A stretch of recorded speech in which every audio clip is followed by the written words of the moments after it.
from performing its constitutional duties for an indefinite period of time, proceedings before one constitutional authority cannot be halted in anticipation of the decision of another constitutional authority. In arriving at this decision, it is not necessary for the ECI to rely on the test of majority in the legislature alone. In cases such as the present one, it would be futile to assess which group enjoys a majority in the legislature. Rather, the Election Commission of India must look to other tests in order to reach a conclusion under paragraph 15 of the Symbols Order. The other tests may include an evaluation of the majority in the organizational wings of the political party, an analysis of the provisions of the party constitution, or any other appropriate test. Then we deal with the judgment in Sadiq Ali's case. And having dealt with the judgment, we say,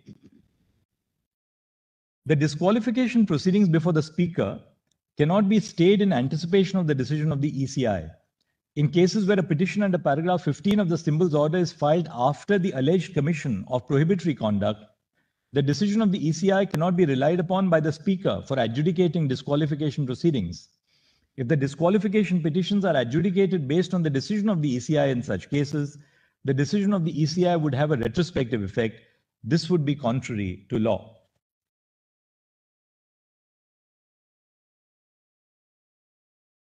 The question before this court is, what is the impact of the deletion of paragraph 3 of the 10th schedule? This question has arisen in the context of both the factions of the Shiv Sena claiming to be the real Shiv Sena. In effect, this points to the existence of a split within the SSLP. However, no faction or group can argue that they constitute the original political party as a defense against disqualification on the ground of defection. The inevitable consequence of the deletion of paragraph 3 of the 10th schedule is that the defense of a split is no longer available to members who face disqualification proceedings.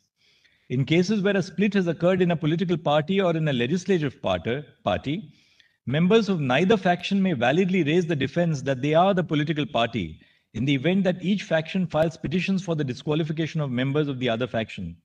The defense sought to be availed of must be found within the 10th schedule as it currently stands. The deletion of paragraph 3 impacts the proceedings under paragraph 2(1)(b) as well. When there are two whips appointed by two or more factions of the political party, the Speaker, as held in the preceding section of the judgment, decides which of the two whips represents the political party. Thus, the adjudication of the Speaker on whether a member must be disqualified under paragraph 2(1)(b) would also depend on the decision of the Speaker recognizing one of the two or more whips. We accordingly answer the question referred to us as noted in paragraph 32F of the judgment.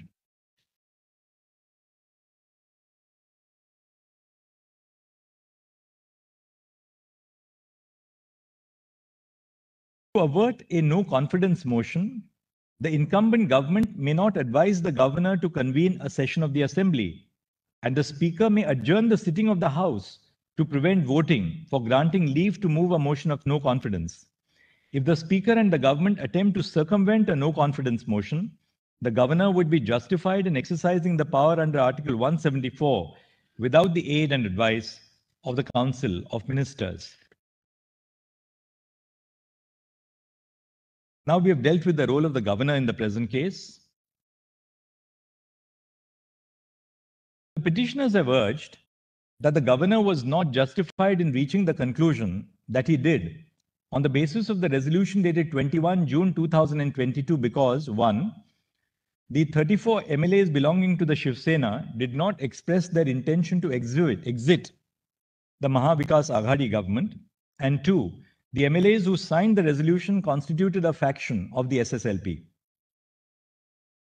Although the resolution dated 21 June 2022 specifies that some MLAs of the SSLP were dissatisfied with the functioning of the MVA government, it does not record their intention to withdraw support from the government. Among the 34 MLAs who signed the resolution dated 28 June 2022, a few were also ministers in the government. On the basis of this resolution, the governor concluded that a majority of the Shiv Sena MLAs have given a clear indication that they intend to exit from the Maha Vikas Aghadi government. The assembly was not in session when Mr. Fadnavis and 7 independent MLAs wrote to the governor. However, there was no attempt made by the members of the opposition parties to issue a notice for a no-confidence motion against the incumbent government. The governor had no objective material on the basis of which he could doubt the confidence of the incumbent government. The resolution on which the governor relied did not contain any indication that the MLAs wished to exit from the MVA government. The communication expressing discontent on the part of some MLAs is not sufficient for the governor to call for a floor test. The governor ought to apply his mind to the communication or any other material before him to assess whether the government seemed to have lost the confidence of the House. We use the term opinion to mean satisfaction based on objective criteria as to whether he possessed relevant material and not to mean the subjective satisfaction of the governor. Once a government is democratically elected in accordance with law, there is a presumption that it enjoys the confidence of the House. There must exist some objective material to dislodge this presumption. The MLAs did not express their desire to withdraw support from the MVA government in the resolution dated 21 June 2022. Even if it is assumed that the MLAs implied that they intended to exit from the government, they only constituted a faction of the SSLP and were at most indicating their dissatisfaction with the course of action adopted by their political party. The political imbroglio in Maharashtra arose as a result of party differences within the Shiv Sena.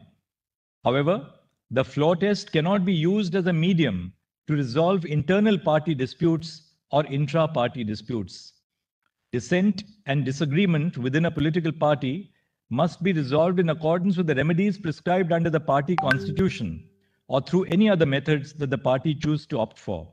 There is a marked difference between a party not supporting a government and individuals within a party expressing their discontent with the party leadership and functioning. The governor is the titular head of the state government. It's a constitutional functionary who derives his authority from the constitution. This being the case, the governor must be cognizant of the constitutional bounds of the power vested in him. He cannot exercise a power that is not conferred on him by the constitution or a law made under it. Neither the constitution nor the laws enacted by parliament provide for a mechanism by which disputes amongst members of a political party, particularly, can be settled. They certainly do not empower the governor to enter the political arena and play a role, however minute, either in inter-party disputes or in intra-party disputes. It follows from this that the governor cannot act upon an inference that he has drawn that a section of the Shiv Sena wished to withdraw their support to the government on the floor of the House. It is true that the letter dated 25 June 2022 sent by some MLAs of the Shiv Sena to the governor, requesting him to issue directions to the appropriate authorities for the restoration of their security, details mentions that those MLAs no longer wanted to be a part of the corrupt MVA government. However, this cannot be taken to mean that they had withdrawn their support on the floor of the House. Nothing in any of the communications relied upon by the governor indicates that the dissatisfied MLAs from the Shiv Sena intended to withdraw their support to the Chief Minister and the Council of Ministers. At the highest, the various communications expressed the fact that a faction of the MLAs disagreed with some policy decisions of the party. The course of action they wished to adopt in order to air their grievances and redress them was, at the time the floor test was directed to be conducted, uncertain. Whether they would choose to enter deliberations with their colleagues in the House or in the political party, or mobilize the cadres, or resign from the assembly in protest, or opt to merge with another party was uncertain. Therefore, the governor erred in relying upon the resolution signed by a faction of the SSLP MLAs to conclude that Mr. Thackeray had lost the support of the majority of the House. Second, the governor relied on the letter dated 25 June 2022 from 38 SSLP members, claiming that the security provided to them and to their families was illegally withdrawn. The MLAs claimed that the security was withdrawn to coerce them into continuing to support the MVA government against their free will. Therefore, they demanded the restoration of the security provided to them and to their family members. After receiving the letter, the governor issued directions to the state police to provide adequate protection to the MLAs, the members of their families, and their property. However, the lack of security to the MLAs has no bearing on the question of whether the government enjoys the confidence of the House. The appropriate response of the governor in such cases is to ensure that security that they were lawfully entitled to continues to be provided to them if it has been removed. This was an extraneous reason that was considered by the governor. The third communication that the governor relied on is the letter dated 21 June 2022 addressed by Mr. Eknath Shinde to the Deputy Speaker, stating that the appointment of Mr. Ajay Chowdhury was illegal. The governor may not inquire into or express an opinion on the validity of proceedings of the legislature. That is exclusively within the domain of the legislature itself, or in certain circumstances discussed in the previous segment of this judgment, within the domain of courts. The discretionary power of the governor under Article 163 of the Constitution is limited to situations where a constitutional provision expressly provides it, or where the Constitution cannot be construed otherwise than to grant such discretion. Hence, the governor ought not to have relied on the letter dated 21 June 2022. In any event, the contents of the letter did not indicate anything to suggest that the then Chief Minister, Mr. Thackeray, had lost the confidence of the House. Finally, the governor relied on the letters written by Mr. Fadnavis and 7 independent MLAs, calling upon him to direct Mr. Thackeray to prove his majority on the floor of the House. First, both Mr. Fadnavis as well as the 7 MLAs could have well moved a motion of no confidence. Nothing prevented them from doing so. Second, a request by some MLAs for a direction to the Chief Minister to prove his majority does not, taken alone, amount to a relevant and germane reason to call for a floor test. There must be some objective material in addition to a mere request to call for a floor test. In the present case, the governor did not have any objective material before him to indicate that the incumbent government had lost the confidence of the House and that he should call for a floor test. And the exercise of discretion by the governor in this case was not in accordance with law. Now on relief. Relying on Bommai and Nabam Rebia, the petitioners argue that this court has the power to restore the status quo ante and rule that the government with Mr. Thackeray as its chief minister is to be reinstated. However, this argument does not account for the fact that Mr. Thackeray did not face the floor test on 30 June 2022 and submitted his resignation. This court cannot quash a resignation that has been submitted voluntarily. Had Mr. Thackeray refrained from resigning from the post of the chief minister, this court could have considered the grant of the remedy of reinstating the government headed by him. The order of this court dated 29 June 2022 held that the outcome of the trust vote to be conducted on 30 June 2022 shall be subject to the final outcome of this batch of petitions. Since the trust vote was not held, the question of it being subject to the final outcome of these petitions does not, therefore, arise.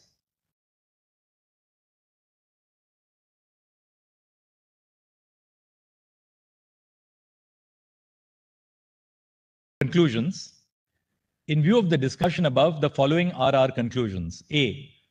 The correctness of the decision in Nabam Rebia is referred to a larger bench of 7 judges. B.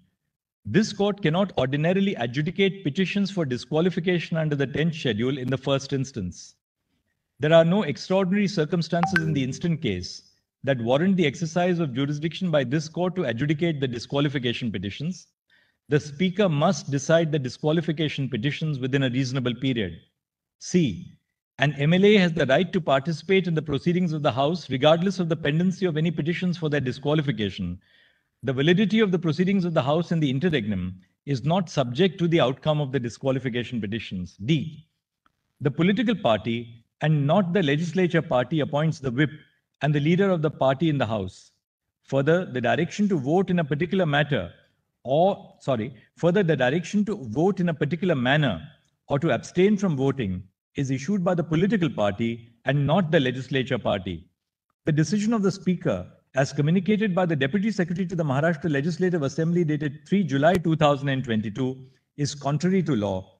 The Speaker shall recognize the whip and the leader who are duly authorized by the Shiv Sena political party with reference to the provisions of the party constitution after conducting an inquiry in this regard and in keeping with the principles discussed in this judgment. E.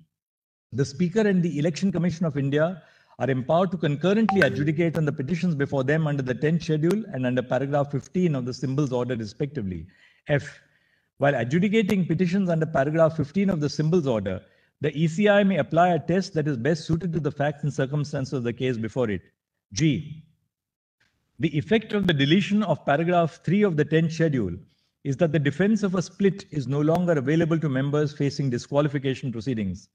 The Speaker would prima facie determine who the political party is for the purpose of adjudicating disqualification petitions under paragraph 2(1) of the 10th schedule, where two or more factions claim to be that political party. H. The governor was not justified in calling upon Mr. Thackeray to prove his majority on the floor of the House because he did not have reasons based on objective material before him to reach the conclusion that Mr. Thackeray had lost the confidence of the House. However, the status quo ante cannot be restored because Mr. Thackeray did not face the floor test and tendered his resignation. And I, the governor, was therefore justified in inviting Mr. Shinde to form the government at the behest of the BJP, which was the largest political party in the House. This batch of writ petitions is disposed of in terms of the conclusions and directions recorded above. Grateful to your Lordship.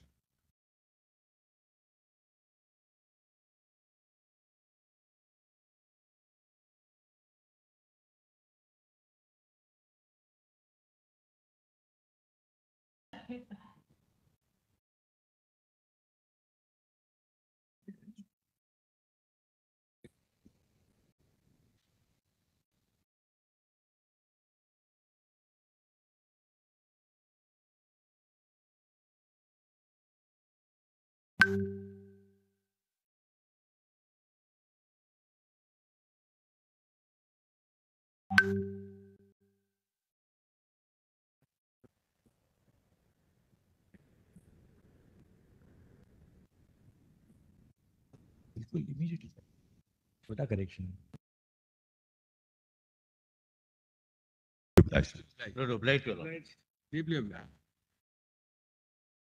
Thank you for all your assistance. We must thank the members of the bar. You can never write Very above the patient thoughts of hearing. which we come. Thank you. Thank you.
you.